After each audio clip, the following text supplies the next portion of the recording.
অখণ্ড জ্যোতি 2019 বৰ্ষৰ মে আৰু জুন মাহৰ খণ্ড।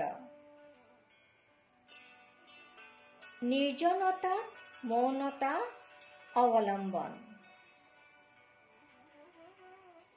নিৰ্জনতা বা নিসংগতাত জীৱনটো ভালদৰে বুজিব পৰা যায়। জীৱনৰ আনন্দ নিৰ্জন অৱস্থাতহে শুদ্ধ ৰূপত অনুভৱ কৰিব পৰা যায়। নিৰ্জনতাত যি ৰস আছে, সেই ৰসৰ অনুভূতিৰ আনন্দ কেৱল নিৰ্জনতা বা নিসংগ অৱস্থাত থাকিহে কৰিব পৰা যায়। যিজনে অকলশৰে থাকে, নিজৰ বিষয়ে ভাৱনা চিন্তা কৰে, নিজক বুজি পোৱাৰ প্ৰয়াস কৰে, সেই ব্যক্তিজনে এই আনন্দ ভালদৰে অনুভৱ কৰিব পাৰে। ভিৰৰ মাজত আমি বেলেগক পাওঁ, বেলেগক বিচাৰি ফুৰোঁ আৰু বেলেগৰ সৈতে হেৰাই যাওঁ। ভিৰৰ মাজত আমাৰ মনটো চলিবলৈ, ফুৰিবলৈ বা জীয়াই থাকিবলৈ অভ্যস্ত হৈ গৈছে। সেইকাৰণে যেতিয়াই আমি অকলশৰীয়া হওঁ, আমি চিন্তিত হৈ পৰোঁ আৰু আমাৰ এইটো ভাবি ভয় লাগে যে ঠিক নাই, আমাৰ কি হ'ব। এই কাল্পনিক ভয়টোৰ বাবে আমাৰ মনটো সদায় উদ্বিগ্ন আৰু অশান্ত হৈ থাকে। কিন্তু যেতিয়া আমি নিজক ভিৰৰ বা জনসমাগমৰ মাজত পাওঁ, তেতিয়া নিজকে সুখী অনুভৱ কৰিব ধৰোঁ। কিন্তু এইটো ঠিক যে সুখ কেৱল নিৰ্জনতাতহে পোৱা যায়, ভিৰৰ মাজত নহয়। মানুহৰ মনটোক শান্তি আৰু স্থিৰতাৰ আৱশ্যক হয়। যেতিয়া মনটো শান্ত আৰু স্থিৰ হয়, তেতিয়াহে মানুহে নিজৰ বিষয়ে ভবা চিন্তা কৰিব পাৰে। মানুহে তেতিয়াহে ভাবিব পাৰে যে তেওঁ এই জীৱন কিয় পাইছে,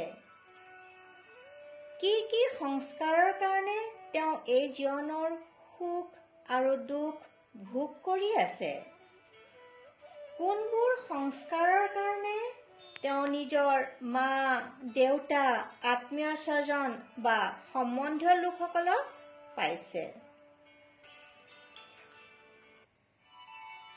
মনটো বিভিন্ন ধৰণৰ বিষয়েৰে ভৰি আছে। সেইবাবে সেইবোৰ বিষয়ে আমাক আকৰ্ষিত কৰে, নিজৰ ফাললৈ টানি থাকে। বিষয়বোৰৰ দ্বাৰা আসক্ত হৈ আমি কেতিয়াও নিৰ্জনতা বা নিসংগতা সেৱনৰ আনন্দ লাভ কৰিব নোৱাৰোঁ।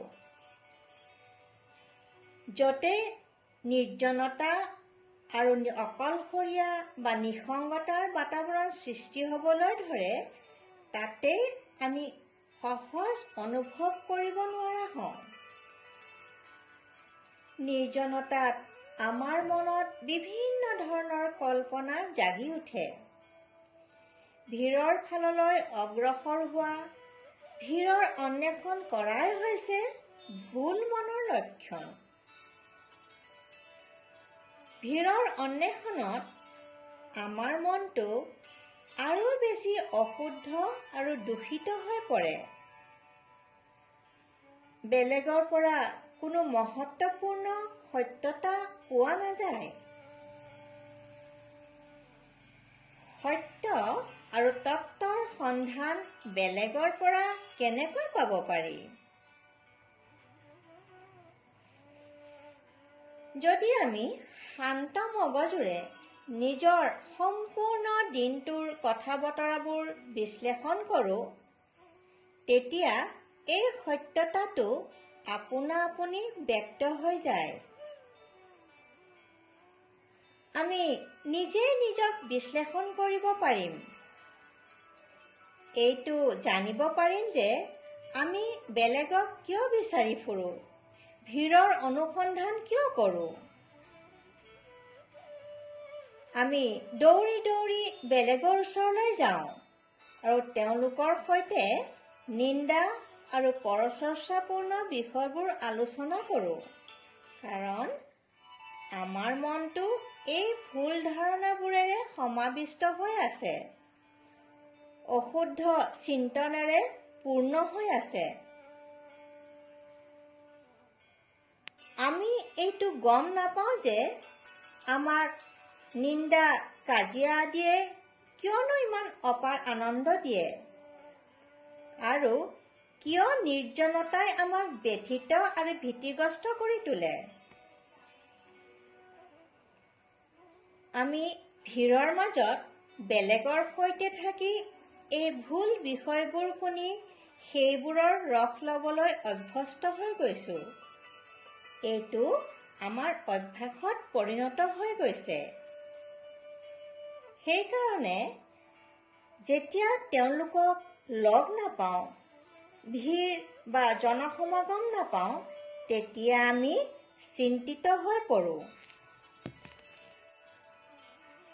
জীৱনৰ অন্বেষণ, জীৱনৰ উদ্দেশ্য আৰু বুজি পোৱাৰ পৰিচয়, জীৱন ৰসৰ আস্বাদন কেতিয়াও ভিৰৰ মাজত সম্ভৱ নহয়। ভিৰৰ মাজতনো কোনোবাই জীৱন ৰহস্যৰ অন্বেষণ কেনেকৈ কৰিব পাৰে? জ্ঞান চৰ্চা কেনেকৈ কৰিব পাৰে? সৎ সংগ প্ৰাপ্তি কেনেকৈ সম্ভৱ হ'ব পাৰে? নিজক কেনেকৈ চিনি পাব পাৰিব? ইয়াৰ বাবে নিৰ্জনতাৰ আৱশ্যক। জ্ঞানীসকল নিৰ্জনতাত থাকে, নিৰ্জনতাতেই বাস কৰে।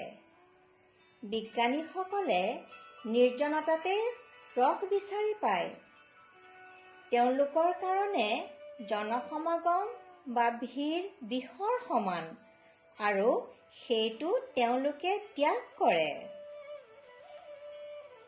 বিজ্ঞানীয়ে নিৰ্জন বা নিঃসংগ অৱস্থাত আনন্দক বুজি পায়, জানিব পাৰে, কাৰণ অকলশৰীয়া অৱস্থাতহে নিজক জুখিব বা পৰীক্ষা কৰিব পাৰে। নিঃসংগ অৱস্থাতহে আমি পৰম শান্ত আৰু মৌন হৈ থাকিব পাৰোঁ আৰু